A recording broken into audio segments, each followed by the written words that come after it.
Hello বন্ধুরা, পুতুল কিচেনে আপনাদের সবাইকে স্বাগত। আজকে লাঞ্চে বানিয়েছিলাম এই সয়াবিনের রেসিপিটা, আর সেইটাই আপনাদের সাথে শেয়ার করলাম।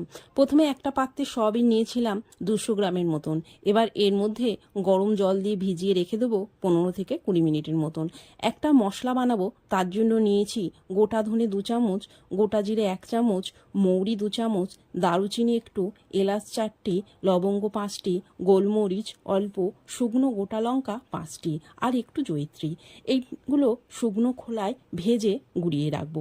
একটা মিক্সির জারে 5 থেকে 6 টুকরো আদা, 4 কুয়ো রসুন, কাঁচা লঙ্কা 4টি দিয়ে এটা পেস্ট করে রাখবো।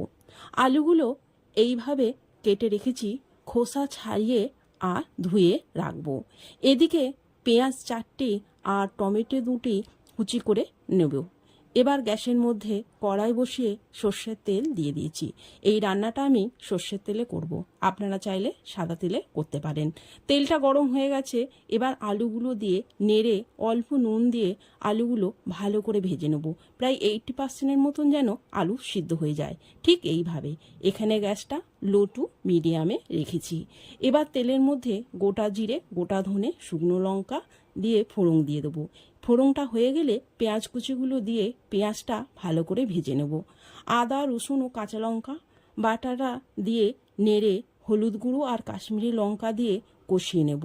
এরপর টমেটো কুচিটা দিয়ে স্বাদ মতো নুন আর একটু চিনি দিয়ে ভালো করে মশলাটা কষিয়ে নেব। দেখুন বন্ধুরা, কষানো হয়ে গেছে আর মশলা থেকে তেলও ছেড়ে দিয়েছে। এবার ফাটানো টক দই 2 চামচের মতন দিয়ে আবার কিছুক্ষণ কষিয়ে নেব। এখানে গ্যাসটা লোতে রাখবো, না হলে দইটা ফেটে যাবে। কষানো হয়ে গেছে। এবার যে সয়াবিনটা ভিজিয়ে রেখেছিলাম, সেই সয়াবিনগুলো জল চিপে দিয়ে দেব। ভালো করে মশলার সাথে সয়াবিনটা কষাবো। একটু চাপা দিয়ে দেবো 2 থেকে 3 মিনিটের মতন। এবার চাপা খুলে পরিমাণ মতন গরম জল দিয়ে নেড়ে আবার চাপা দিয়ে দেবো 5 মিনিটের মতন। এখানে গ্যাসটা লোতে রাখবো।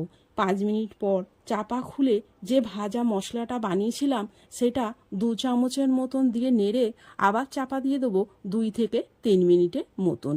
3 মিনিট পর চাপা খুলে আলু ভাজাগুলো দিয়ে নেড়ে আবার একটু চাপা দিয়ে দেবো 3 থেকে 4 মিনিটের মতন। 3 থেকে 4 মিনিটের পর চাপা খুলে নেড়ে আলুগুলো সিদ্ধ হয়েছে নাকি দেখে নেব। আলুগুলো ভালোভাবে সিদ্ধ হয়ে গেছে। এবার ওপর থেকে কসুরি মেথি আর একটু ঘি দিয়ে নামিয়ে দেবো। এইরকম সয়াবিনের রেসিপি থাকলে আর কিছু চাই না। ভাত, রুটি, পরোটা সবার সাথেই খুব ভালো লাগে। যদি আমার এই রেসিপিটা আপনাদের ভালো লাগে তাহলে লাইক, কমেন্ট ও শেয়ার করে দেবেন। প্লিজ বন্ধুরা, সাবস্ক্রাইব করতে ভুলবেন না। ধন্যবাদ বন্ধুরা।